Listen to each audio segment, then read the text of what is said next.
હમણાં 10-15 મિનિટ પહેલા જ. નહીં મને આપો. આ તમને શું કામ આપવાનું? મારે કોઈ પાર્ટીનો એડ્રેસ તમને કોઈ વસ્તુ સેન્ડ ના કરાવડાવે ભાઈ. તમે હવે તમારે વ્યવહાર છે, તમે એમની જોડે માગી લો. નહીં, એક કામ કરો તો તમે શું કરવા આવ્યા છો અત્યારે? મારે પેમેન્ટ માટે જોઈએ છે સાહેબ.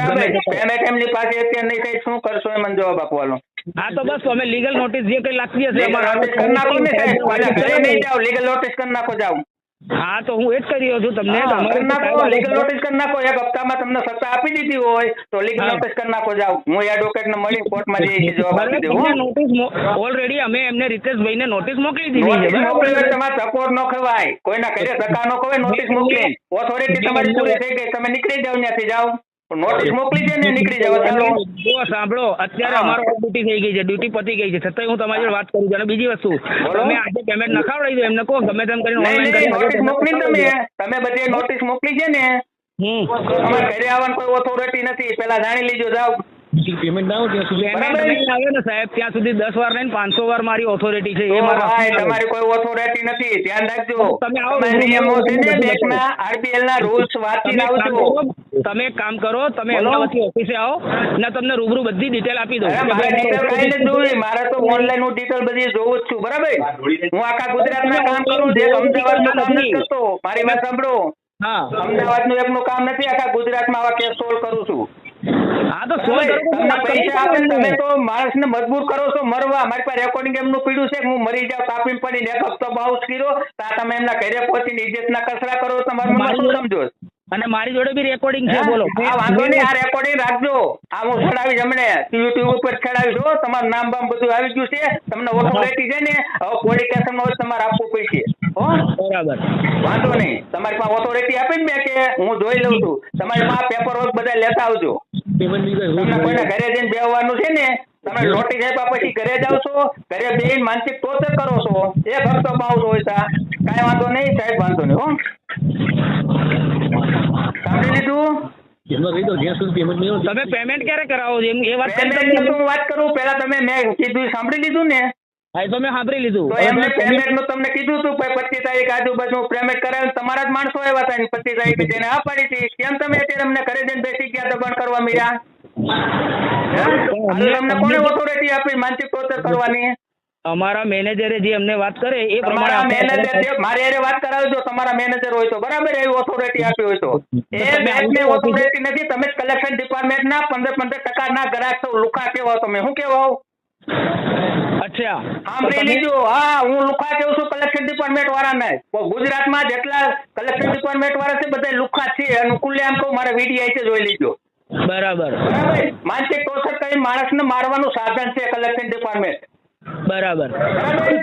તો સાહેબ તમે આટલી ઓથોરિટી, તમને એ વસ્તુ કહી રહ્યા છે, સમજાઈ રહ્યા છે, તમે ખુદ આટલા સમજદાર લાગી રહ્યા છો વાતો ઉપરથી, તમે એટલું ના કહી શકો ભાઈ તું પાર્ટી આવી રીતે પેમેન્ટ કેમ મેં બધી ચર્ચા કરી. મેં તમને પહેલા એટલે જ પૂછ્યું કેટલા રૂપિયા બાઉન્સ છે કે કઈ નહીં ચાલુ છે નહીં. તમે એ પૂછ્યું? મેં બધું પૂછ્યું. હપ્તો લેટ ભરે, મારી વાત સાંભળો, હપ્તો લેટ ભરાય છે મંદિરના હિસાબથી, બાકી હપ્તા તમારે બધા ભરે છે. 5 દિવસ 10 દિવસ લેટ થઈ તો હું માનસિક ટોર્ચર આપી દેવાનું? તમે એ વસ્તુ પૂછી કે તમે છેલ્લા કેટલા ટાઈમથી તમે આવી તો પેમેન્ટ ડિલે કરો છો? તમે પૂછ્યું? ડિલે કરે છે પણ તમારા હપ્તા તો ભરે છે ને. આ મંદિરના માહોલમાં તમારા હપ્તા ભરે, બરાબર. તમને હું એક તો વસ્તુ કહું છું કે એ પેમેન્ટ છેલ્લા દિવસે નાખે છે. હવે મેં બધું જાણી લીધું છે, તમારે શું કરવાનું છે અહીંયા એ મને કહો એટલે હું આગળની મારી પ્રોસેસ કરું. ચલો એક કામ કરો, 100 વાતની એક વાત, તમે 25 તારીખ પહોંચો ને એની વાંધો નહીં, હું મારી 25 તારીખ સુધીમાં એમની કહી દેજો કે 25 તારીખ સુધીમાં ગમે તેમ કરીને આ પેમેન્ટ પૂરું કરાવી દો. અત્યારે તમે બેઠા હોય, તમે નોટિસ મોકલી છે બરાબર, તો હું તમારી જોડે ફોન પર વાત કરીશ, બરાબર સાહેબ? એમની જોડે તમે અત્યારે બેઠા છો, ઘરે તમે નોટિસ મોકલીને માનસિક ટોર્ચર આપે છો તો ત્યાંથી અત્યારે નીકળી જજો. આ તમને ચોખ્ખું કેવું છો. એ તો મારી વાત સાંભળો મારા સાહેબ, હું તમને શું કહું છું, તમે કહો છો તમારી વાત બી હું માનું, એની કોઈ ના નથી, પણ એમને જરા એટલી તમે અમારા વતી એટલું કહી દેજો કે તે 25 તારીખ હું હમણાં એમને સાથે વાત કરી લઉં છું, બરાબર. તમારે એને અત્યાર સુધીના હપ્તા, આવા માણસોને તો તમારે પ્રેમથી સમજાવવા જોઈએ. તે તમારા બેંકના હપ્તા ભરે છે, 5 દી વહેલા મોડા પણ હપ્તા તો ભરે છે ને. ઓલા મારી વાત સાંભળો, મારી વાત સાંભળી લો. છેલ્લા 8 મહિનાથી અમે લોકો ચલાવી રહ્યા છે. તમે 10 10-15% હતું આવા લોકોને માનસિક હાલો ભાઈ 12,000 નો હપ્તો મારા 1210% લેકે મારા ખીચામાં આવી છે. આવા માનસિક ટોર્ચર આપીને આવા કામ નહીં કરવાના. કામ વ્યવસ્થિત ભાઈ હપ્તા ભરતા હોય તો ભરવા દેવાના. તમે કામ કરો, મારી વાત સાંભળો. તમે જે વસ્તુ સમજાવો છો મને, તો તમે આ વસ્તુ એમને નથી કહી શકતા? એમને મેં કીધેલું છે, મેં જાણીને પછી તમને ફોન કર્યો છે, બરાબર? એમ નહીં તો એમને આટલું બધું ટોર્ચર થતું હોય, આટલું બધું એ થતું હોય, તો છેલ્લા 6-8 મહિનાથી અમે ચલાવીએ છીએ, તો તમારે એ તો શું ચલાવો? 8 મહિના તમારા હપ્તા ચડી ગયા, તમે શું ચલાવો છો એ મને કહો. 8 મહિના હપ્તા ચડી ગયો મને કહો.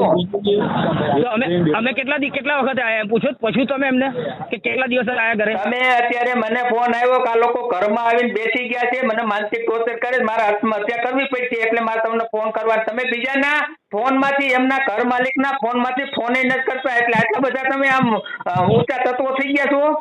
તમે ફોન નહીં કરી શકો, વાત કરવા કે તમે કેમ ના પડો વાત કરવાની? આ ઓથોરિટી તમને કોને આપી દીધી? વાત તો કરી દીધી. એ તો મારે ફોન કરવો પડ્યો તમારા મોબાઈલમાં. ઓલા કાકા ફોન લઈને આવ્યા, તમે કેમ વાત નહીં કરી? કયા કાકા બોલાવી લાયા? એ ઉપરથી કાકા આવ્યા હતા, એમને કેમ વાત નહીં કરી તમને?